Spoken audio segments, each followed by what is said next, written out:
Bismillahirrahmanirrahim. Assalamualaikum warahmatullahi wabarakatuh. Halo semuanya, selamat datang kembali di bootcamp penyutradaraan film dan video. Jadi kita akan melanjutkan pertemuan yang ke-6. Di pertemuan ini kita akan membahas penyutradaraan praktis, pre-production, dan masa produksi. Nah, di sini saya tampilkan sedikit studi kasus. Ya, sebenarnya ini adalah contoh saja ya. Jadi teman-teman bisa melihat di kiri atas itu ada skrip, di bawah itu ada pencarian lokasi, dan yang kanan itu adalah proses syuting. Jadi 3 tahap ini disebut pre-production, production, dan nanti di pertemuan selanjutnya kita akan membahas tentang pasca produksi. Nah, pada intinya pre-production itu lebih banyak ke persiapan, mulai dari pembuatan skrip, pencarian tim, lalu masa produksi itu dilakukan proses syuting. Nah, kita akan membahas satu persatu. Di sini ada tahap-tahap produksi yang saya jelaskan tadi ya. Ada pra-produksi atau pre-production dalam bahasa Inggris, masa produksi, dan pasca produksi. Kita mulai dari pra-produksi penyutradaraan video atau film. Yang pertama, pengembangan konsep. Dalam membuat video atau membuat film, pastinya kita harus memiliki konsep. Kalau untuk video, konsepnya pasti akan lebih simpel ketimbang film. Kalau film, itu konsepnya dibuat semacam skripnya dulu, dibuat storyboardnya dulu, lalu ada rehearsal dan lain-lain. Tapi kalau untuk video, itu cukup dibuat konsep kasarnya sebenarnya sudah cukup. Misalnya kita ingin membuat video tutorial atau kita ingin membuat video vlog, itu ya kita tuliskan saja apa yang akan kita lakukan, tapi tidak perlu membuat skrip semacamnya.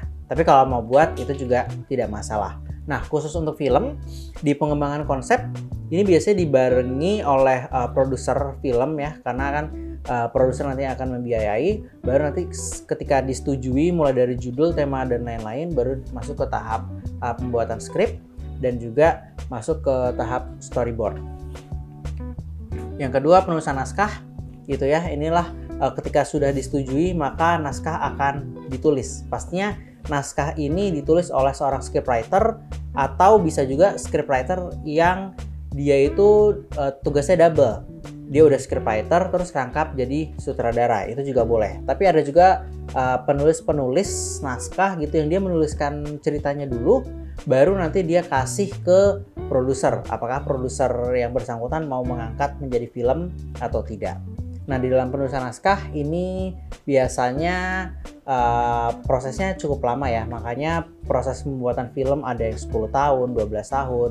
Itu bukan syutingnya yang belasan tahun, tapi pengembangan ceritanya. Seperti film Buya Hamka itu bikinnya itu kalau tidak salah 10 tahun atau bahkan lebih, karena memang pembuatan ceritanya itu harus benar-benar sesuai, jangan sampai ada yang menyimpang. Nah, yang ketiga selanjutnya adalah pencarian lokasi. Ketika ceritanya sudah di ACC, skripnya sudah ada, itu biasanya tim akan mencari lokasi. Nah, ini kan penulisan naskah biasanya sembari pencarian karakter ya. Tapi kalau untuk pencarian lokasi ini juga dilakukan di pre-production. Jadi kita mencari lokasi yang sesuai dengan isi naskah yang ada. Misalnya scene pantai, kita cari pantainya di mana. Scene rumah, kita cari rumah yang sesuai dengan skrip itu di mana.